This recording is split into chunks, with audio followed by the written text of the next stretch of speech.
Yeah, I think this one looks good. To talk in person with the design team just to clarify everything. Agora são 12h20 e eu acabei as reuniões só agora. Mais cedo eu tive aquele evento que eu comentei no último vídeo, 3 eventos rolando simultaneamente. Inclusive ele acabou de ser finalizado aqui agora, na plataforma interna do Google. E é isso, ela vai ficar ali trabalhando. Tchau, amor. Lookzinho da gravação de voiceovers. Calça social, blusa cinza, shoulder bag e... Ah, e meu moletom. Não posso esquecer, porque mais tarde vai estar um frio do cacete.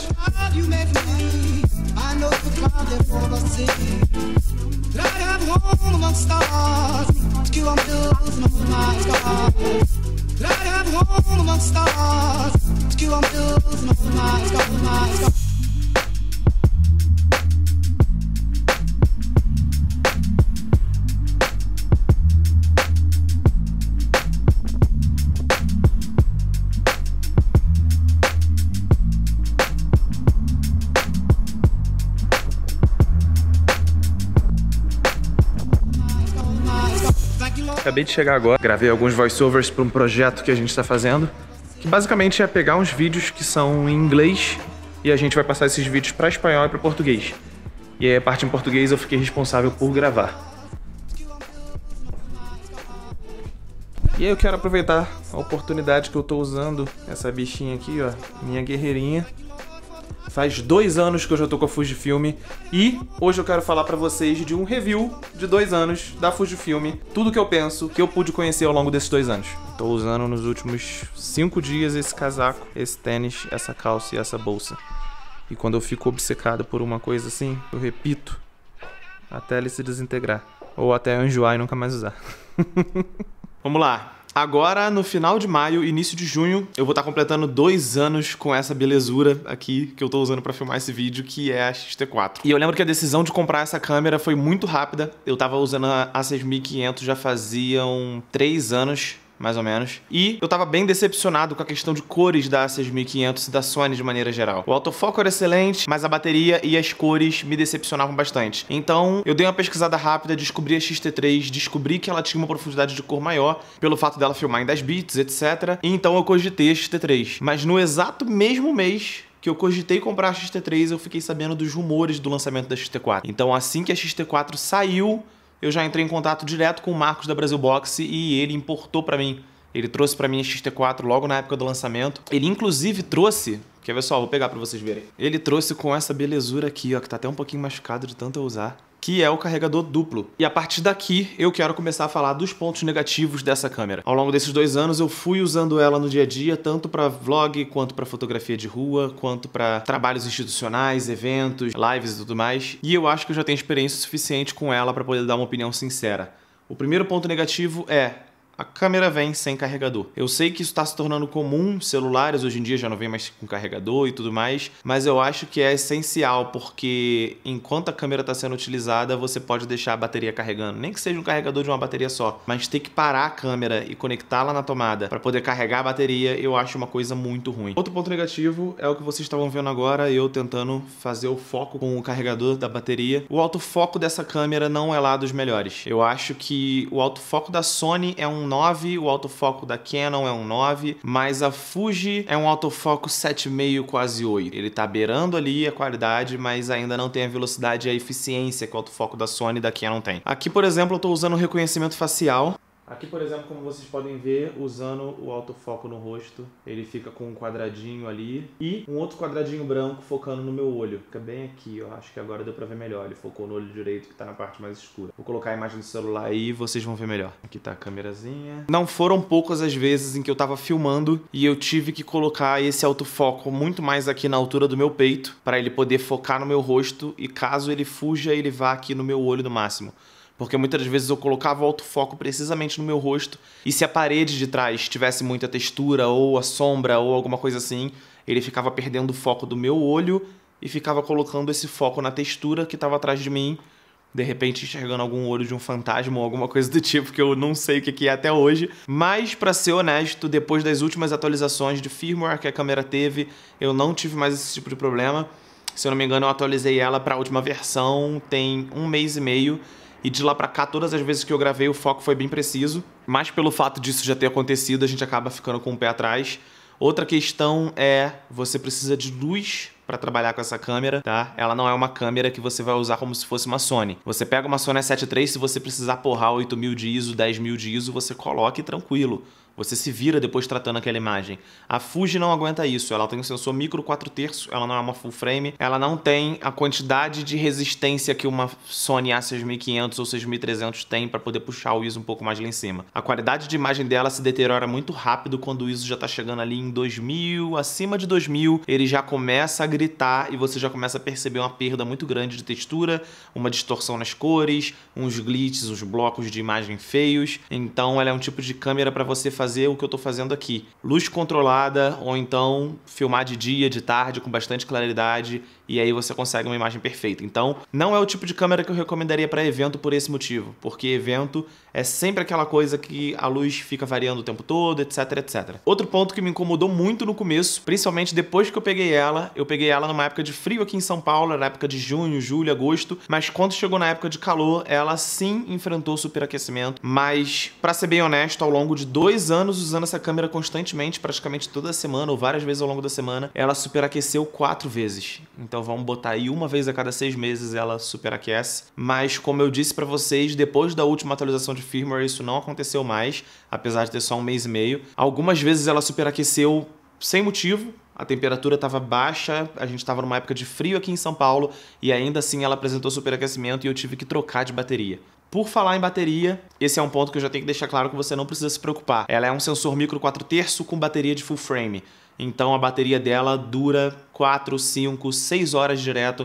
Na minha mão eu já utilizei essa bateria por 8 horas, uma diária inteira consecutiva. E no final do dia a primeira bateria tinha acabado e eu tinha mais 2 de backup. Eu tenho 3 no total, mas até hoje eu nunca consegui pegar um trabalho em que eu precisei usar as 3 baterias. Eu sempre usei uma, no máximo 2, e gastei 20% da segunda bateria filmando uma diária inteira sem parar. Mas como eu disse, você corre o risco de superaquecer, principalmente se você estiver fazendo 4K num frame rate alto ou filmando 4K 10 bits igual eu tô filmando agora o DCI, né, que é o 4K real.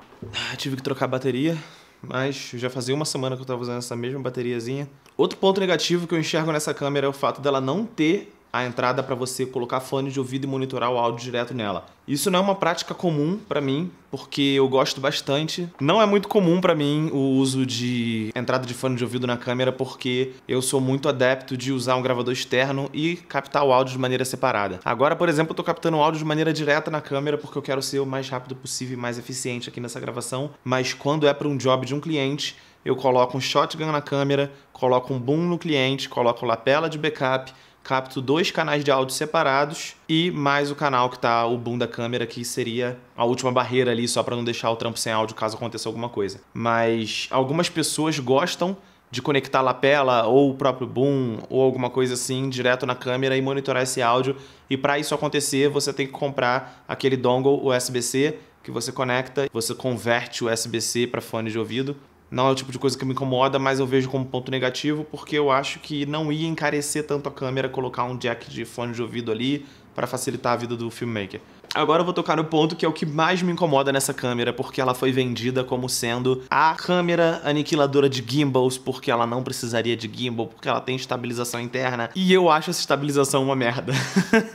Eu não sei porquê, mas todas as vezes que eu precisei usar essa estabilização, seja para fazer um movimento andando, seja para fazer um movimento simples, como segurar a câmera na mão e fazer uma pan, esse estabilizador se comporta de maneira ridícula. Ele interpreta todo o movimento que eu tô fazendo como uma sacudida. E ele tenta prevenir isso. Então, enquanto eu tô girando a câmera, a imagem continua parada e aí do nada ela dá um salto. Isso, inclusive, aconteceu no vídeo que eu postei mostrando a live que eu fiz na Google. Tem até um trechinho que eu vou inserir aqui, que é o momento que eu mostro a antena de internet. E eu vou tentar fazer um tilt, mostrando a antena de cima para baixo, e do nada a imagem começa a brecar, começa a pular. E isso eu não tava nem usando o estabilizador digital. Eu tava usando só o IBIS, o estabilizador físico, mecânico. Se colocar o estabilizador digital fica pior ainda, porque a imagem fica toda gelatinosa, fica parecendo ali que eu tô usando o Warp Stabilizer todo desconfigurado no Premiere, e eu não curto isso. Então eu prefiro usar ela com o estabilizador desligado, ou quando eu percebo que tô tremendo muito, eu ligo o estabilizador, mas só o estabilizador mecânico. O estabilizador digital eu nunca usei,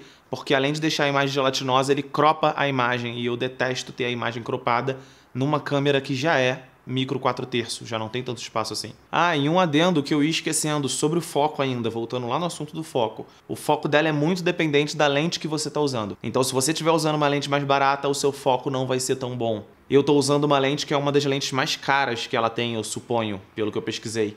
É a 1655 2.8, é uma lente zoom incrível, a qualidade ótica é incrível, mas é uma lente salgada de comprar e ainda assim o foco dela é um foco nota 7,5. Então você imagina o que não seria se você pegasse uma lente de base, uma lente de kit, uma lente mais simples, barata. O autofoco dela, pelos feedbacks que eu li, não fica tão legal assim, fica bem decepcionante, tá? Bom, e esses foram os pontos negativos que eu tinha pra falar dela, esse foi o feedback real, sem ficar só elogiando e rasgando seda, mas ainda assim, se eu tivesse que dar uma nota para essa câmera, eu daria um 8.8. Eu daria um 8.9, quase um 9. Essa câmera é quase um 9, porque se você botar pelo preço dela, pouquíssimas oferecem o que essa câmera oferece.